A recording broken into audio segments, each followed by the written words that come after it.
also. And he withdrew his head, and went forth. "Ah, chieftain," said the maiden, "if thou wilt do as I counsel thee, thou wilt shut the door, lest the man should have a plot against thee." Upon that Gwalchmai arose, and when he came near unto the door, the man with 60 others, fully armed, were ascending the tower. And Gwalchmai defended the door with a chessboard, that none might enter until the man should return from the chase. And thereupon, behold, the Earl arrived. "What is all this?" asked he. "It is a sad thing," said the hoary headed man. "The young girl yonder has been sitting and eating with him who slew your father. He is Gwalchmai the son of Gwyar." "Hold thy peace then," said the Earl, "I will go in." And the Earl was joyful concerning Gwalchmai. "Ha, chieftain," said he, "it was wrong of thee to come to my Court, when thou knewest that thou didst slay my father. And though we cannot avenge him, Heaven will avenge him upon thee." "My soul," said Gwalchmai, "thus it is, I came not here either to acknowledge or to deny having slain thy father, but I am on a message from Arthur, and therefore do I crave the space of a year, until I shall return from my embassy, and then, upon my faith, I will come back unto this palace, and do one of two things, either acknowledge it, or deny it." And the time was granted him willingly, and he remained there that night. And the next morning he rode forth. And the story relates nothing further of Gwalchmai respecting this adventure. And Peredur rode forward.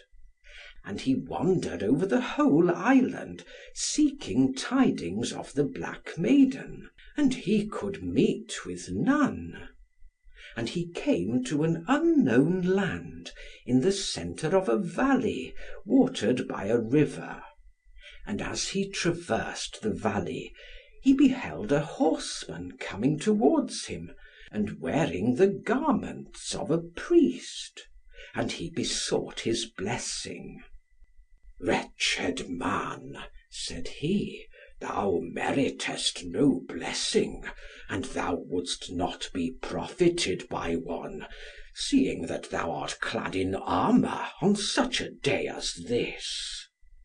"And what day is to day?" said Peredur. "To day is Good Friday," he answered. "Chide me not that I knew not this, seeing that it is a year to day since I journeyed forth from my country." Then he dismounted, and led his horse in his hand. And he had not proceeded far along the high road, before he came to a cross road, and the cross road traversed a wood. And on the other side of the wood he saw an unfortified castle, which appeared to be inhabited. And at the gate of the castle there met him the priest whom he had seen before, and he asked his blessing. "The blessing of Heaven be unto thee," said he. "It is more fitting to travel in thy present guise, than as thou wast erewhile, and this night thou shalt tarry with me." So he remained there that night. And the next day Peredur sought to go forth. "To day may no one journey. Thou shalt remain with me to day and to morrow, and the day following, and I will direct thee as best I may to the place which thou art seeking." And the fourth day Peredur sought to go forth, and he entreated the priest to tell him how he should find the Castle of Wonders.